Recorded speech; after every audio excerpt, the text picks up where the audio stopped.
Apple had recently launched the latest iPhone 12, but the question here is if it's worth the upgrade from the iPhone 11. So let us compare these two devices and find out.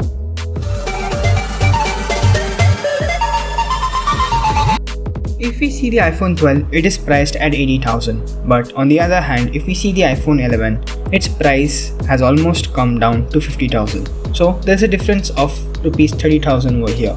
Now, what do we get extra for the 30,000 that we are paying? Let's find out. Starting with the design and aesthetics, the iPhone 12 comes with a really flat design. Even the edges are flat, but if we compare it with the iPhone 11, we have a bulged out design on the sides. So the sides are flat, but also the panels are flat in the iPhone 12. Next thing is the glass. Apple has claimed that they have used ceramic shield on their glass this time. This does not protect us from the scratches that we get like on other phones, but the drop protection has been increased. Since the sides are flat, the iPhone 12 may feel little sharp for few people. But there's not much of improvement other than the ceramic shield in the design. Now let's see the display. There has been a drastic improvement in the display. The iPhone 11 was provided with a 720p LCD display and was priced at 70,000 rupees when launched. Spending 70,000 for a LCD display that is not even having a 1080p resolution is not that welcoming. But the iPhone 12 is completely opposite. First off, there is almost no bezels in the iPhone 12. In fact, they are even smaller than the iPhone 11 Pro. Second, they have given AMOLED screen here. So when we compare the AMOLED screen with the LCD screen, the AMOLED screen is having a better performance in every aspect of the display. That is, the blacks are more black in the AMOLED than the LCD, and the colors are having more details than the LCD.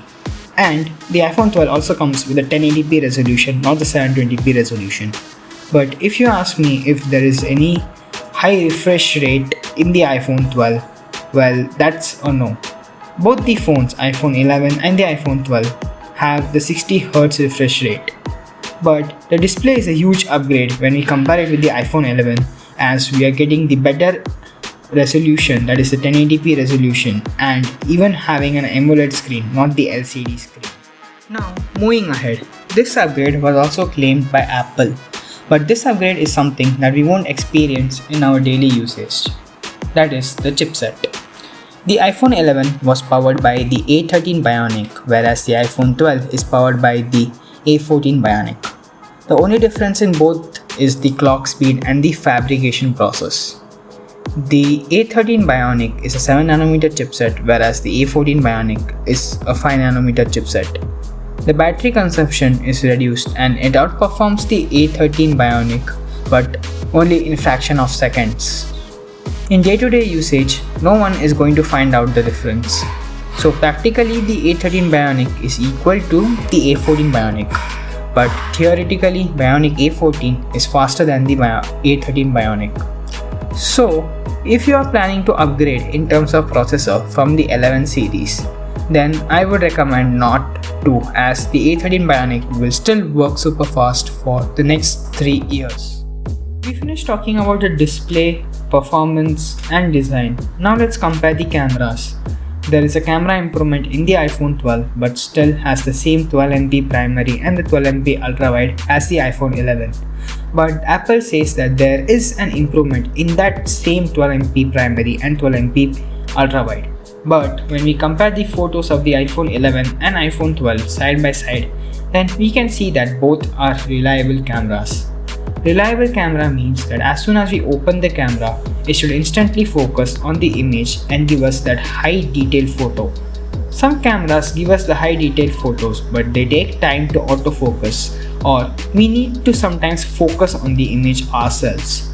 Second factor is when we shift from the primary camera to the wide angle camera. There should be no color difference. If you ask me what is better, then the only dynamic range is improved. That is, the sun and the sky will become better when we click the photos, and we can see that the photos are sharper in the iPhone 12. But the iPhone 12 has a huge upgrade when it comes to taking videos. In iPhone 12, we can take videos in HDR. the processing power required for taking HDR videos is very high, that only the A14 Bionic chipset can take it. The videos can be taken in 4K 30fps with Dolby Vision. Dolby Vision is one of the highest quality video recorder. So if you want such video experience, then I would suggest that you can upgrade to the iPhone 12. Now let's move ahead with the charging. The iPhone 11 comes with a 5W charger in the box and with up to 18W fast charging support. But if we see the iPhone 12, it doesn't even come with a charger at all.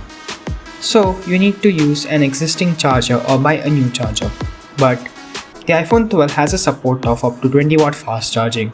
So if you're buying a new charger for the iPhone 12, then better go with the 20W fast charging. Next thing is the MagSafe charging. This is only supported by the iPhone 12. Both the phones comes with the wireless charging support, but when we connect the phones to the wireless charger, the coil in the charger and the phone should be in the center, not just left on the edge for it to charge. But the MagSafe charger connects to the magnetic coil in the iPhone, so even if you keep the phone near the charger, they are going to stick together and finally the device is going to be charged. The final verdict whether we should upgrade to the iPhone 12. If you are a low-end budget Android user, then iPhone 11 is the best option except for the display.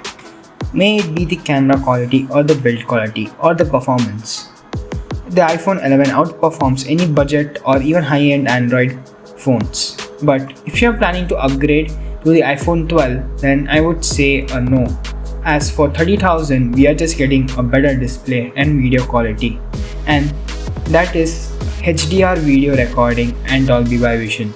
But if you are an existing iPhone user and having a model below the 11 series and willing to spend 80,000, then yes, you can definitely go for the iPhone 12. But if you are an existing 11 series user, then there is no point upgrading to the iPhone 12. So that's all with this video guys. If you like the video, please subscribe to the channel and hit the bell icon for the latest technology tips, unboxing and review. We will see you in the next one.